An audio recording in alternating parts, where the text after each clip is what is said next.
Anderson de Souza Freitas, eu sou professor de balé clássico e criador deste canal, o Personas da Dança, que tem o objetivo de registrar a trajetória de pessoas que ajudam a construir a história da dança no Brasil e em muitas partes do mundo. O canal Personas da Dança ele é abrigado no YouTube, mas as entrevistas acontecem aqui, ao vivo, pelo Instagram. Se você ainda não conhece o canal, eu lhe convido a conhecê-lo e se você gostar, eu peço que você, por favor, se inscreva, curta, compartilhe, porque é você o responsável pela manutenção do Personas da Dança. Hoje nós temos o prazer de conversar com César Lima, atualmente professor do Corpo de Baile do Teatro Municipal do Rio de Janeiro. O César entrou para a companhia como bailarino. César Lima também já foi professor e diretor da importante Escola do Bolshoi em Joinville.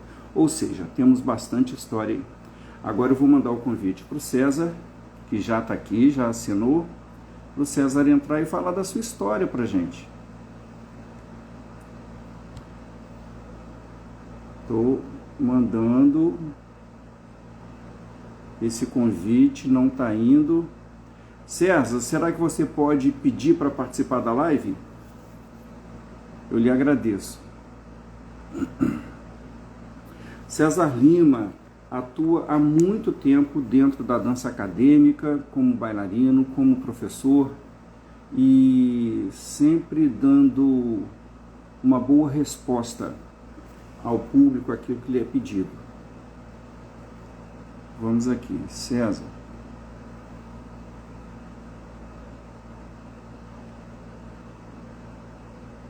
César saiu. Aquelas pessoas que já estão aí, eu agradeço. Vamos ter uma bonita história de um homem que há muitos e muitos anos está dentro do balé clássico, vai nos falar sobre os prazeres, os ônus e os bônus dessa profissão. Vamos aí ver o que vai acontecer. César Lima. Olá, olá, Querido. boa noite. Boa noite, César. Como vai? Estou bem, graças a Deus. Um pouquinho gripado, porque esse tempo louco, né? De calor intenso, ar-condicionado, calor, entra aqui, sai ali, acaba ficando gripado. Mas estou bem, Que nada bom, demais. César. Não. Olha, um prazer ter você aqui no Personas da Dança. Eu estava dizendo que você é um homem que entregou a sua vida, sobretudo à dança acadêmica, não é? E você vai falar para a gente dos ônus e bônus de pertencer a uma profissão como essa, como é que você atuou como bailarino, como você atuou como professor. Então, seja muito bem-vindo ao Personas da Dança. Muito obrigado, é um prazer imenso. Deixa eu ver, como que eu atuei como bailarino? Bom, eu entrei para o Corpo de Baile do Teatro Municipal em 86 e era um sonho, né? Era um sonho que Uhum. se tornou realidade. Eu não tinha muitas expectativas no que tange a uma carreira me- maravilhosa, digamos assim, uma carreira de solista, uma carreira de grande De bailarino, estrela. porque eu sabia que eu tinha limitações, porque eu comecei balé muito tarde, né? E eu tinha consciência das limitações, mas eu posso dizer que eu tentei ser o melhor que eu poderia ter sido, né? Eu nunca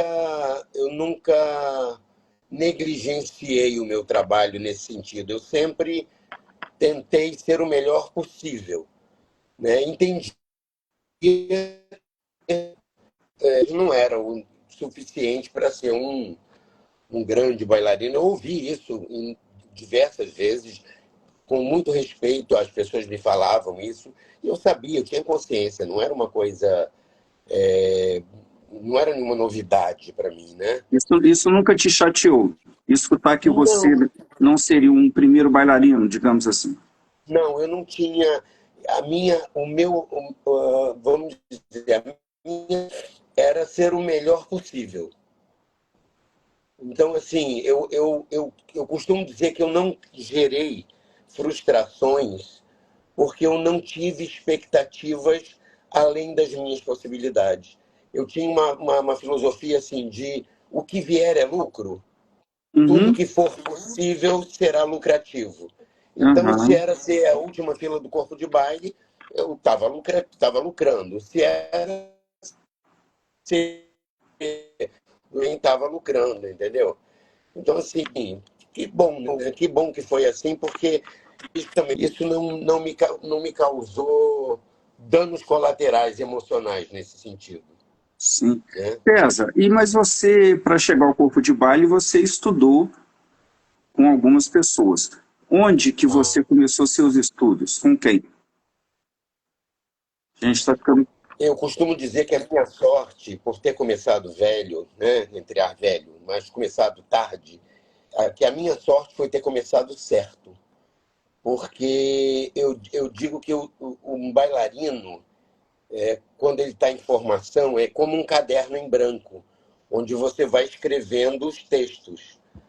E se o texto for mal escrito, mesmo que você apague a página, então eu comecei certo. Então as pessoas que me deram as minhas informações de base, a minha formação básica, foram pessoas que me ensinaram corretamente. Então eu não precisei apagar nada para reaprender. Então eu não joguei tempo fora. Nesse sentido eu também fui privilegiado. As pessoas com quem eu comecei com Dona Amélia Moreira, no Centro de Danças Rio. E logo a Dona Amélia me indicou para fazer aulas com o professor Eric. Eric Valdo. Logo algum Valdo. Algum tempo depois, não muito tempo depois, eu passei a fazer as aulas dele. E eu te digo que foi a maior sorte da minha vida, assim, nesse sentido. Porque com ele eu aprendi não só como é que eu aprendi não só o que ele me ensinou no sentido técnico, ele me ensinou a aprender. Ele me ensinou como aprender, como você deve se comportar para ser uma pessoa que esteja aberto à informação. Você pode E dar eu um lembro, exemplo disso?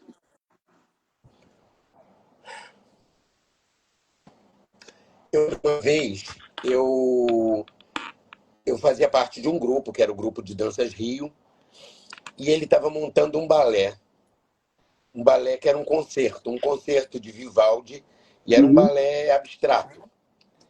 Era um balé clássico, neoclássico, na verdade, abstrato. E eu era o rapaz que tinha chegado por último na companhia. E eu não estava escalado para esse balé. E aí eu fiquei chateado. Eu falei, poxa vida, tá todo mundo dançando, eu não estou dançando, tal, não sei o quê. E, desculpe. E aí um dia eu lembro que eu estava no camarim, eu estava no banheiro, e reclamei com os colegas que eu não tinha sido escalado, mas que chato que eu não fui escalado, que não sei o quê. E aí eu não sabia, mas o Eric estava no banheiro. E aí quando eu subi para a sala, ele me chamou e falou assim: veja bem, eu quero que você aprenda uma coisa.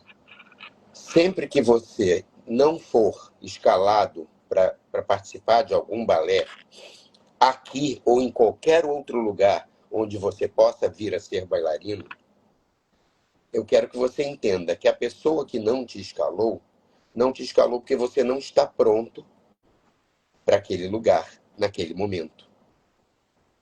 Se você estivesse pronto, você seria escalado. Ou até mesmo para substituir, para ser um eventual substituto. E aí ele virou para mim e falou assim: quando você questiona a autoridade de quem não te escalou, dependendo da pessoa, você poderá ouvir coisas muito desagradáveis, né? Então, César, eu a entendi. gente teve uma pequena falha na internet e isso aí nós não escutamos.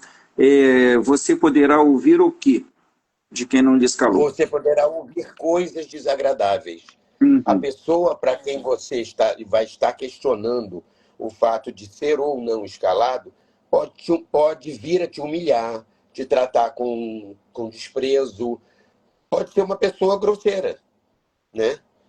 E ele Sim. falou assim: entenda, você não está escalado agora porque você não está pronto. Mas assim que você estiver apto, claro que eu vou escalar você. Então, ele foi muito polido, muito educado e muito carinhoso para me dizer a seguinte frase: não seja pretensioso. Né? De uma forma É, muito educada, ele disse assim: não seja pretensioso. E eu, da mesma forma como eu já ouvi dele também, assim, você é humilde demais. hum, Porque ele falou: você tem que equilibrar o não pretensioso com o humilde. ô Você não César, pode ser. não, desculpe, eu acho que o professor Eric Valdo lhe ensinou duas grandes lições que servem para todo mundo. A humildade, e quando ele fala de uma humildade excessiva, eu acredito que ele estivesse falando de subserviência, que ninguém deve ser, mas a importância da humildade e de aprender a não reclamar, porque quando você reclama, você pode piorar a situação, não é? Então, assim, Sim, ele estava lhe exatamente. mostrando uma maturidade que você ainda não tinha, mas que, pelo que nós percebemos, você aprendeu bem. E olha só que interessante. Muitos anos depois, eu fui questionar a remontadora de um balé, porque eu não tinha sido escalado para aquele personagem que eu sempre fazia. Uhum. De muitos anos eu fiz aquele personagem e naquele momento eu não estava sendo escalado. E aí eu virei para ela e falei assim: poxa, eu não estou escalado para fazer isso. O que, que aconteceu? Aí a remontadora olhou para mim e falou assim: ai, César, você vai me fazer ter que dizer isso? Eu já estava mais velho. E aí, na hora que ela falou isso, eu fiz assim: já entendi. Desculpe, Uhum. me desculpe. Por, por ter que quase te fazer ficar constrangedora. A gente tem que ter essa maturidade. O bailarino, ele precisa entender que há um tempo para tudo, né? Há um tempo para tudo. E por exemplo, hoje eu não sinto falta do palco. Aquilo Uhum. que eu te falei, eu não tenho frustrações. Eu acho que eu realizei todos os sonhos. Eu cheguei até longe demais. Eu cheguei até onde eu nem achava que eu conseguisse. Mas eu nunca deixei de trabalhar. Eu sempre fui muito Caxias, muito, muito fominha, digamos assim. Você sempre foi muito, como é que eu diria? E eu posso dizer com propriedade porque eu trabalhei com você. Você sempre Sim, foi, exatamente. você sempre foi muito, isso eu vejo hoje, não é? Antes eu não via com esses olhos. Você sempre foi muito obediente às regras da profissão. Eu percebo isso com muita clareza. Não é? Você entrava, se trocava, estava ali antes da aula, fazia o que lhe era pedido, sempre procurava ter uma boa relação com os colegas. Então eu vejo isso, você é obediente às regras de um bom profissionalismo. Parabéns, César, por isso. Eu queria, César, aproveitar e aqui que a gente vai entrar nessa seara aí da docência, você como professor. Edilze Francione já lhe elogiando, super querido professor César, dizendo que a sua aula é maravilhosa. Muito obrigado, muito obrigado. Imagine. César, ah, não, Não, eu ia continue. dizer que, assim, com relação à aula, eu vi que você, na chamada da nossa live, você mencionou a minha participação como mantenedor da técnica dos bailarinos do teatro, Ah, né? sim, foi numa. Eu acredito, Sim. eu acho que é justo pontuar que somos vários Não, professores. sim, sim. E que cada professor... hoje em dia eu enxergo isso de uma forma muito interessante. Não existe, eu não acredito que existam maus professores, porque Uhum. todo professor é passível de falhas e de acertos. E todo professor tem alguma coisa para acrescentar para um aluno. Uhum. Eu me lembro que eu já fiz aulas de professores de quem eu não gostava das aulas, daquele método aplicado naquela aula. Uhum. Era uma aula que não funcionava para o meu corpo, porém, eu ouvi dessas pessoas muita coisa boa, muita coisa que foi muito construtivo para minha pro segmento que eu dei à minha carreira como professor. Eu ouvi muita coisa boa. Apesar de não gostar da aula não ter um funcionamento bom para o meu corpo, mas as informações que eram dadas eram informações de grande valor. Uhum. E então, assim, somos vários professores na companhia e acho que um outro. Tá, eu queria, para quem talvez não esteja entendendo aqui sobre o que se trata. Primeiro, um outro elogio, Dom Salvatore, dizendo que você é um profissional que inspira outros, não é? Lhe dando os parabéns. É que uma pessoa escreveu ali no Instagram que essa entrevista seria muito importante, porque o César é um grande professor. E eu disse sim, ele é responsável pela manutenção técnica de uma companhia clássica, mas são vários professores e ele é um dos responsáveis. César, então vamos falar sobre isso. Como é hoje ser um dos responsáveis pela manutenção da técnica de uma companhia clássica? Quais as responsabilidades que você tem como professor? Eu tenho uma visão de construção de aula. Eu sigo um método. Você falou assim que eu era muito disciplinado, né? Quando bailarino, chegava cedo, me aquecia, fazia os exercícios adicionais que eu achava que eram necessários para mim, para o meu tipo de físico, para as minhas deficiências. E eu enxergo da mesma forma a minha função como professor. Eu também tenho uma disciplina de construção de aula. Eu sigo um método, que é o método que eu abracei como professor, que é o método Vaganova. Me dedico a me aprimorar dia após dia, através das informações que eu tenho sobre o método. Não Uhum. sei tudo. Como Dona Eugênia dizia, um ditado russo, que você nasce burro, estuda a vida inteira e morre burro. Que é um ditado russo que é interessante. É porque é o famoso só sei que nada sei. Porque quanto mais você estuda, mais você descobre. Hoje eu me dedico a estudar e uso esse método na construção das minhas aulas. Então, eu tento, no trabalho com a companhia, apresentar uma aula que tenha elementos que formem pelo menos o fundamental de uma aula clássica, numa ordem que é pré-estabelecida pelo método, que eu não, e eu até brinco, eu digo que eu não mudo, porque eu não sou inventor. Eu digo que a roda já foi bem inventada. Ela é redonda e ela funciona.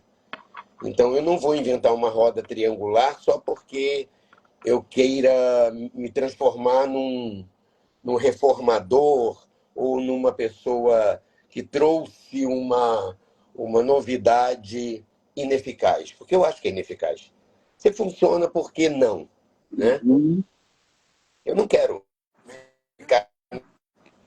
Como professor já está bom. Então, eu sigo esse método, eu tenho essa. Até uma vez um professor que eu conheci no Mostra Dança, que é um curso de verão do qual eu participo há 8 anos em São Paulo, onde eu tenho contato com vários professores de diversas nacionalidades. E esse professor é um português que é formado na Academia Vaganova como pedagogo. E ele virou para mim e falou assim: você é um pouco fundamentalista, né? Eu falei: sou. Eu sou Hum. um pouco fundamentalista porque eu não gosto de misturar língua. Se eu estou falando com você em inglês, eu vou falar em inglês. Eu não vou falar uma palavra em inglês, outra em jamaicano, outra em castelhano, outra em francês, porque fica um diálogo impossível de se entender. Uhum. Então eu uso o método de uma forma, entre aspas, fundamentalista. Obviamente, que eu estou aberto a elementos que possam contribuir, porque eu acredito que se você for uma pessoa extremamente radical, todo radicalismo é burro, seja ele qual for, né? Então, mas eu sinalizo para o aluno, digo, olha, eu estou usando esse elemento, principalmente aluno, não companhia. Eu sinalizo, olha, eu estou usando esse elemento, mas ele não faz parte do método. É um elemento que eu estou usando adicional, visando o trabalho XY para a gente desenvolver essa ou aquela capacidade. Mas eu não costumo fazer isso sempre. Só quando realmente é necessário. Então, assim, essa mesma disciplina que eu imprimi na minha pessoa como bailarino, eu utilizo como professor. Porque eu acredito que isso seja eficaz. Uhum. Disciplina é tudo. Por exemplo, quando você aplica um método de ensino, e esse método ele é aplicado em equipe, ele tem uma funcionalidade extrema, porque terceira série, e eu sou professor da quarta série. Se na terceira série os elementos que devem ser aprendidos de acordo com o método X não forem bem aplicados, quando ele chegar na quarta série, eu vou ter que fazer o meu trabalho e o seu. Ou, e também existe uma questão que é a memória muscular. O aluno, o bailarino, né, a pessoa tem uma coisa chamada memória muscular. Então, se você aprende na primeira série a altura do coup de pied é nessa altura. Se na segunda série você pega um professor que exige o coup de pied numa altura diferente, e na terceira série, um professor que exige o coup de pied numa altura que não é nem do primeiro nem do segundo, esse corpo já está tendo informações diversas. Qual delas ele vai guardar? Qual informação vai ficar impressa naquele corpo? E quando você falou assim que eu trabalhei, eu ouvi você fazer minha apresentação antes de eu entrar, dizendo que eu trabalhei lá na escola do Teatro Bolshoi, sim. E quando eu fui para lá para trabalhar como professor da escola, antes eu fui como professor da companhia jovem. São bailarinos formados, etc, etc. É uma companhia jovem, são meninos que estão ingressando no universo profissional, Uhum. mas já formados. Quando eu fui como professor, eu peguei uma turma de quarta série. E eu lembro que eu falei assim, meu Deus do céu, quarta série. É o primeiro ano do nível intermediário. Eu nunca trabalhei com nível intermediário, assim, nesses moldes, no molde escolar, né? Mas quando eu cheguei na aula, estudei, tá, eu vou começar, vou me planejar, né? Vou fazer um planejamento de curto prazo, de médio prazo e longo prazo, que seria o final do ano, a matéria que deveriam apresentar nas provas. E aí, quando eu cheguei, eu falei assim, gente, eu só preciso da matéria, porque toda a base já estava formada. Eu não precisei dizer assim, fulano, quando você tirar o pé na quinta e for fazer retirevo, o joelho tem que abrir. Ele já estava naturalmente condicionado a fazer um retiré andeor, o coup de pied estava na altura certa, a perna na segunda estava na direção correta. As correções que eu fui fazendo ao longo do ano foram correções pertinentes à matéria que eu tinha que aplicar. Então, isso é muito útil, porque todos os professores da escola falam a mesma língua. Como todos Exatamente. falam a mesma língua, a progressão pedagógica ela é inevitável. É inevitável. E aí o resultado é o que a gente vê hoje no universo da dança. Uma escola que tem 25 anos, com 70 e tantos por cento dos seus alunos formados, empregados em dança. É, você se tornou diretor da escola, né? E para gente, antes da gente falar sobre o seu trabalho como diretor, eu queria registrar aqui o Ivan Franco, que é bailarino do Teatro Municipal do Rio de Janeiro, também lhe dando os parabéns. Ele citou também que com o advento Grande da amigo. ele citou que com o advento da internet nós vemos muitas aulas que talvez não sejam tão boas assim. Eu pessoalmente concordo com ele. Ô César, você esteve ali no Bolshoi nos anos de, veja só, pelo seu currículo, 2010, 2011 e 2013. É Em isso? 2010, eu fui trabalhar como professor da Companhia Uhum. Jovem. Aham. Em 2011, eu voltei como professor da escola, como professor na escola. Sei. Eu era professor da 7ª série masculina e da 4ª série masculina. E em 2013, eu retornei como professor da Companhia Jovem. E fiquei trabalhando com eles 3 meses. Nós fizemos viagens fora do Brasil, fomos até a Suíça, fomos a Paraguai. E em 2010 a gente fez uma turnê pelo Brasil, uma turnê pelo Nordeste do Brasil. Temos vários espetáculos. A Uhum. Companhia Jovem apresenta um divertimento. Em geral, a programação da primeira parte do espetáculo é um divertimento clássico, com padedês, solos, variações e danças de caráter. E na segunda parte, geralmente um balé contemporâneo que engloba todos os bailarinos no conjunto. Bem bolada, assim, a programação é bem interessante, porque é bem abrangente, no sentido de diversidade de estilos de dança, né? Uhum.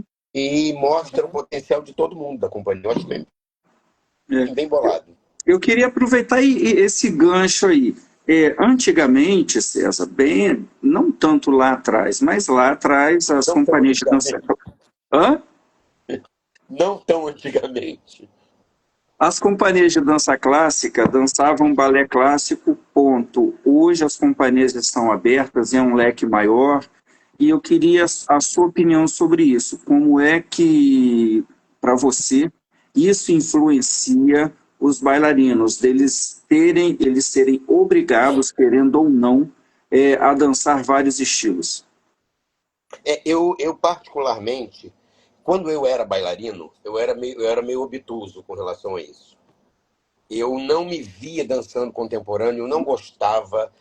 E eu sei hoje que eu não gostava porque eu não tinha formação contemporânea, eu não entendia.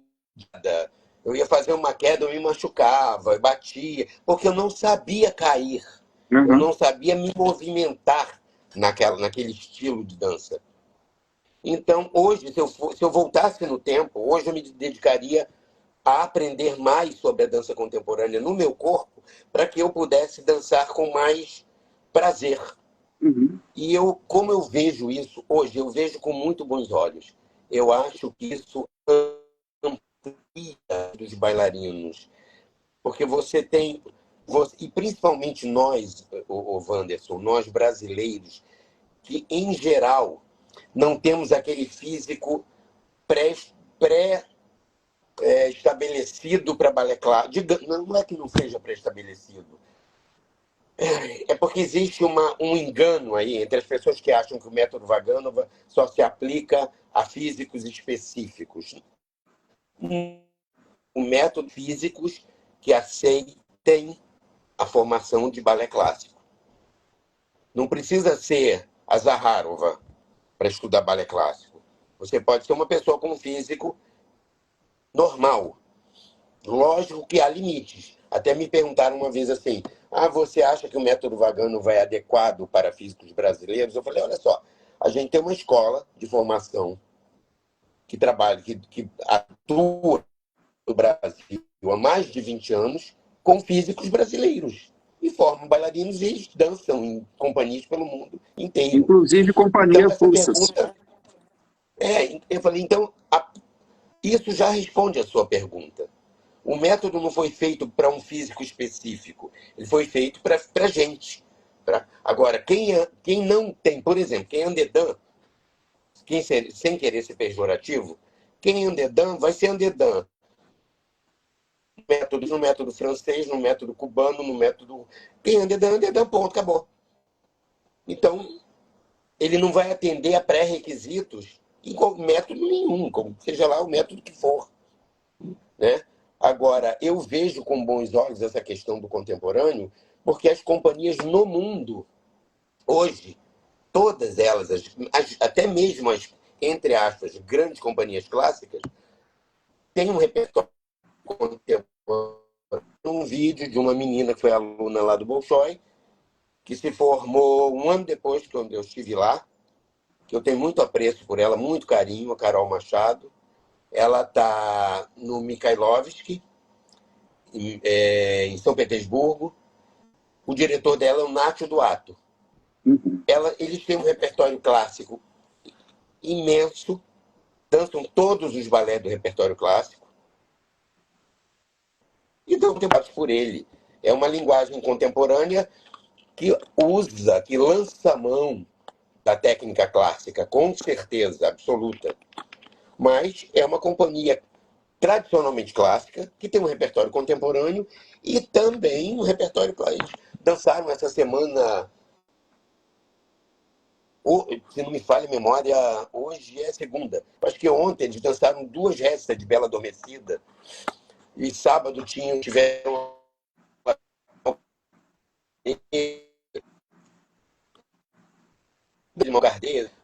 do Aston, inclusive, a É, coreografia do Frederic Aston. Então, assim, e ao é, mesmo tempo dançam contemporâneo.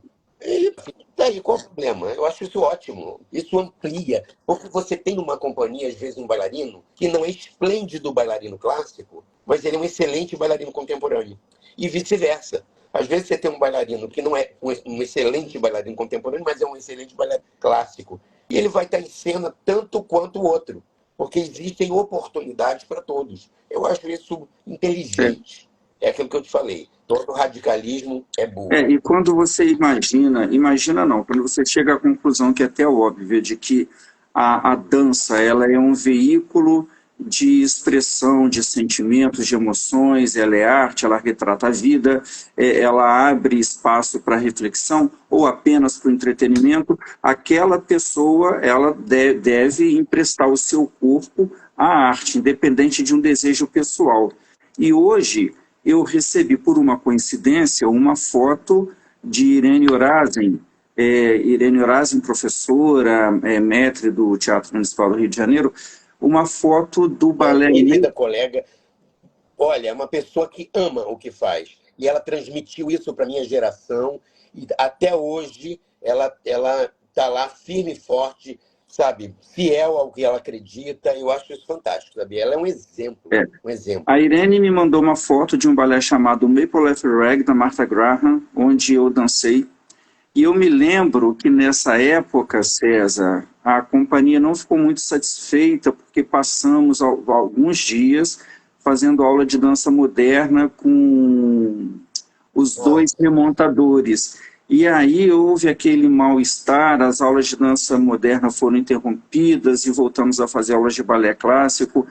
E hoje eu já vejo com outros olhos, né? Porque também nós acabamos aprendendo. Se eu gosto de balé clássico, eu vou dançar balé clássico. Entrei para uma companhia de balé clássico e eu não admito em mim outra linguagem.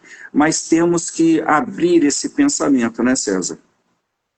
eu recomendo. É, Na verdade, eu recomendo. Porque eu até entendo que um bailarino que tem uma formação clássica muito sólida e ache, não goste de dançar, tá, tudo bem, a pessoa tem gostos. Há gostos e gostos, todo mundo tem o direito de gostar disso ou daquilo. Mas você tem que entender, você precisa entender que você é veículo da arte. E que, inclusive, a sua formação clássica vai te favorecer a dançar coisas contemporâneas. uhum, Porque, olha só, quando eu estava lá na escola do Bolshoi, eles ainda tinham um curso de formação contemporânea. as pessoas eram formadas em dança contemporânea e tinham de formação em dança clássica.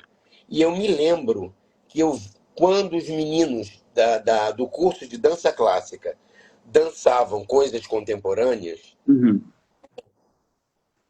eles se apresentavam um pouco melhor.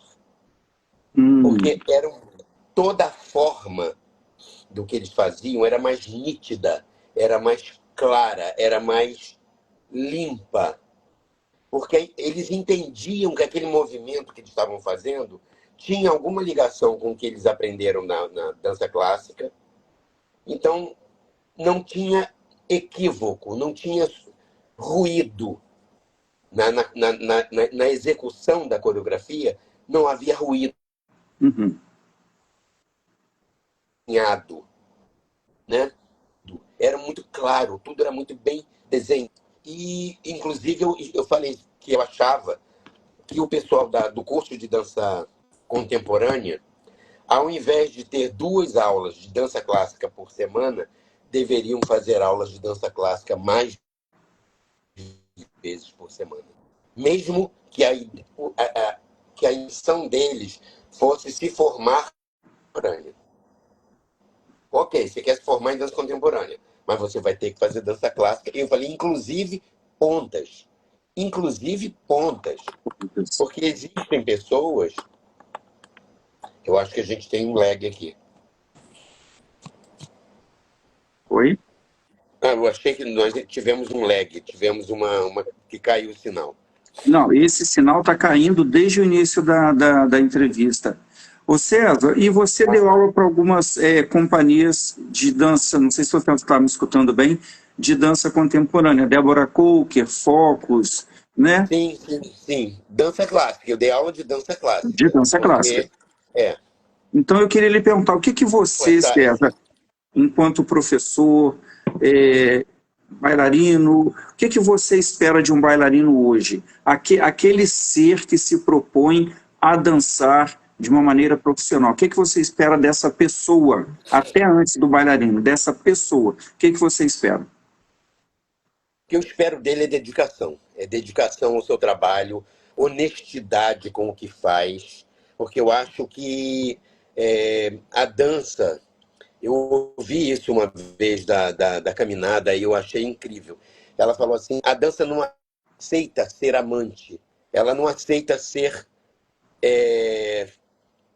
a filial. Ou ela é a esposa oficial ou ela não é nada. Ela não aceita estar em segundo plano na vida de um bailarino. Então, Uhum. assim, quem se casa com um bailarino, quem se relaciona afetivamente com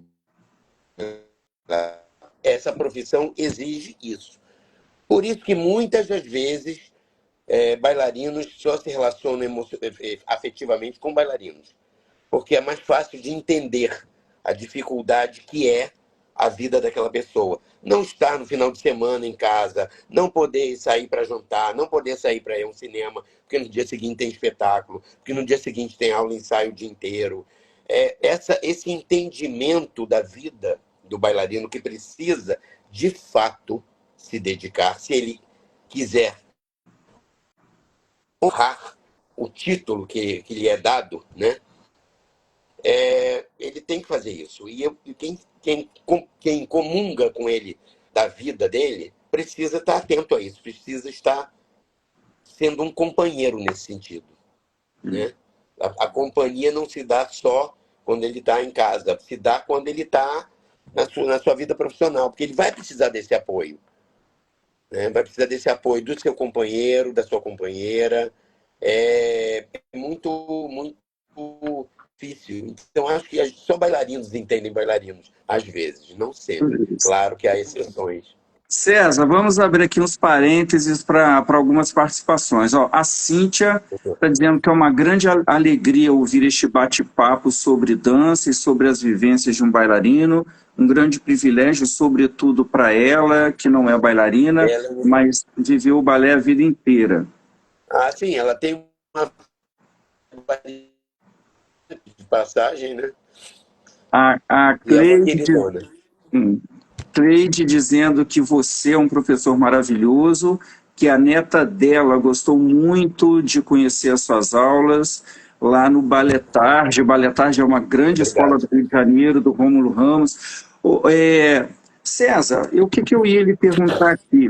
A gente tem, né, acabei de falar do Rômulo Ramos, que é um grande professor, a gente tem ótimas escolas no Brasil, talento não escolhe lugar para aparecer, então nós temos grandes talentos no Brasil, mas temos pouquíssimos lugares onde esses talentos podem ser exercitados. Nós temos poucas companhias, pouco investimento.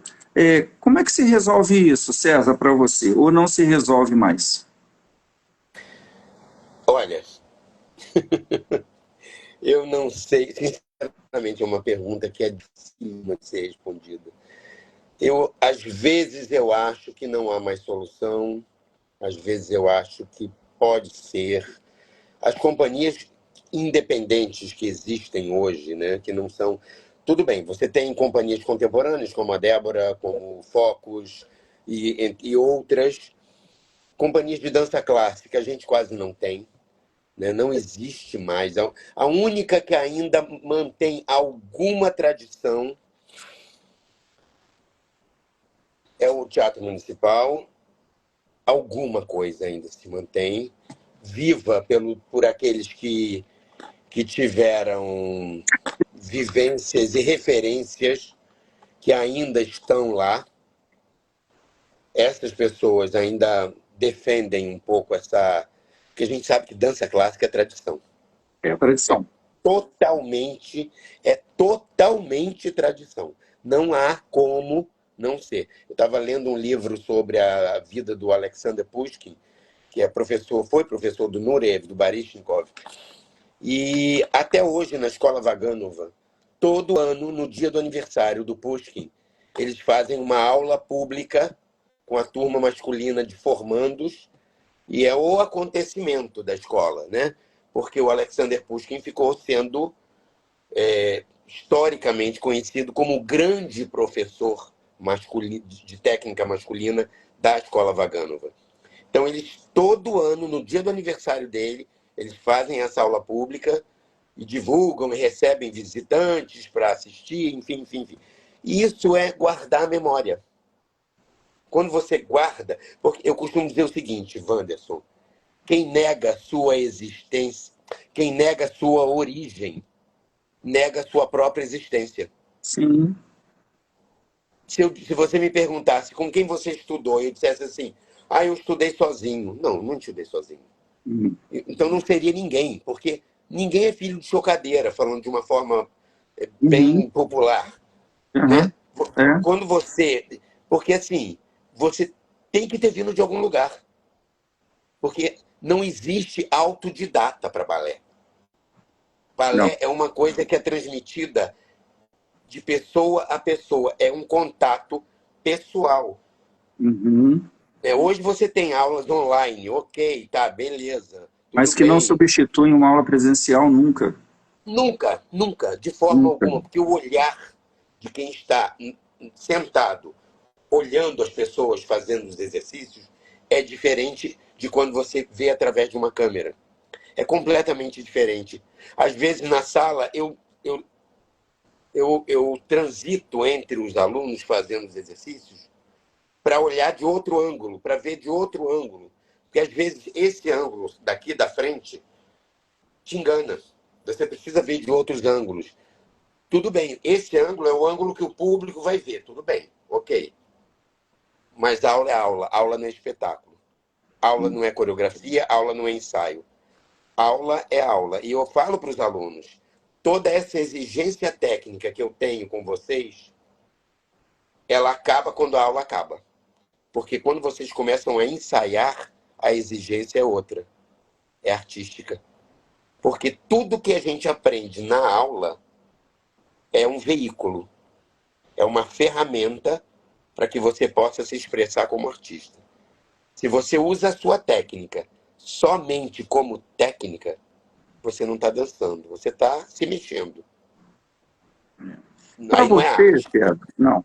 para você, quais são os bailarinos hoje e até do passado? Você pode elencar aí do passado também, mas eu também gostaria da sua visão dos bailarinos de hoje, que tem uma técnica exuberante. Na verdade, eu sempre penso que se você é um bailarino profissional, o mínimo de técnica você tem que ter. Se você é um Sim. primeiro bailarino, você tem que ter técnica de primeiro bailarino, ponto. Mas para você, quais são os bailarinos hoje e do passado que vão além da técnica, que trazem arte?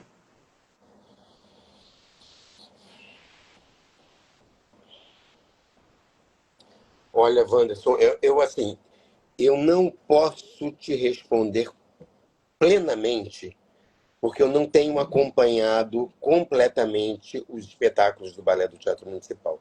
Digo isso lá da companhia, né?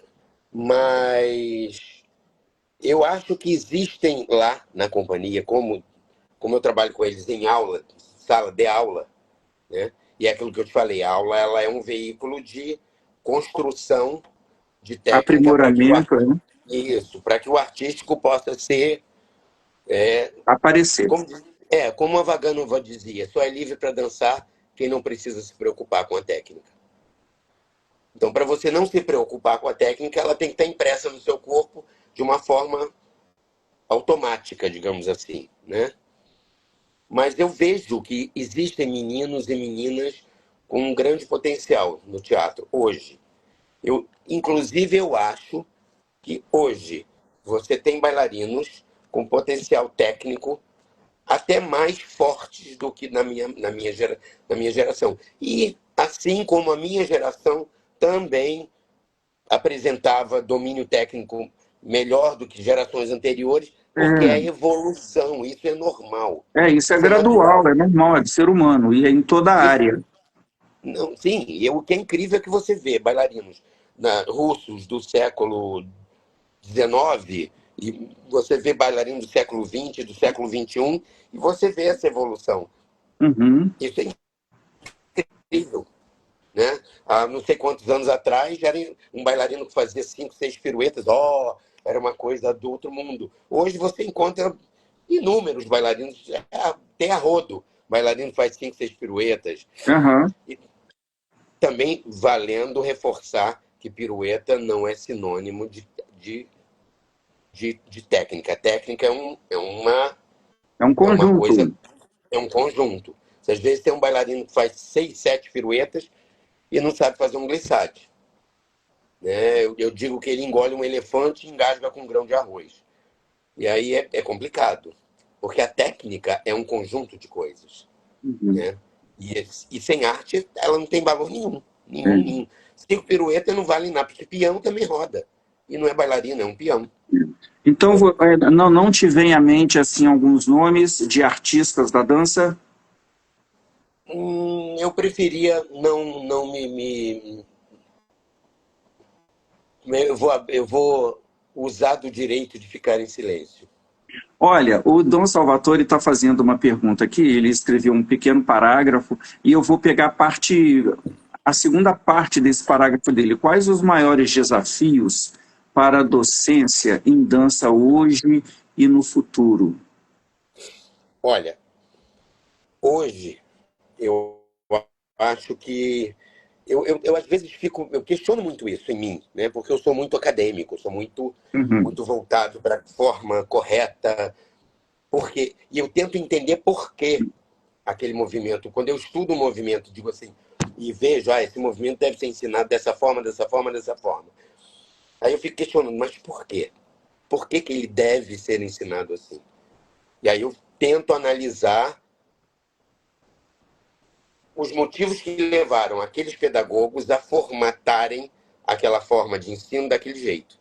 uhum, O que eu vejo hoje como o maior desafio para a docência é estudar. Estudar. Eu estou constantemente estudando, traduzindo livros de técnica da escola russa, porque eu foquei nessa escola. Né? Eu costumo dizer que eu preferia aprender bem um só idioma do que mal vários deles.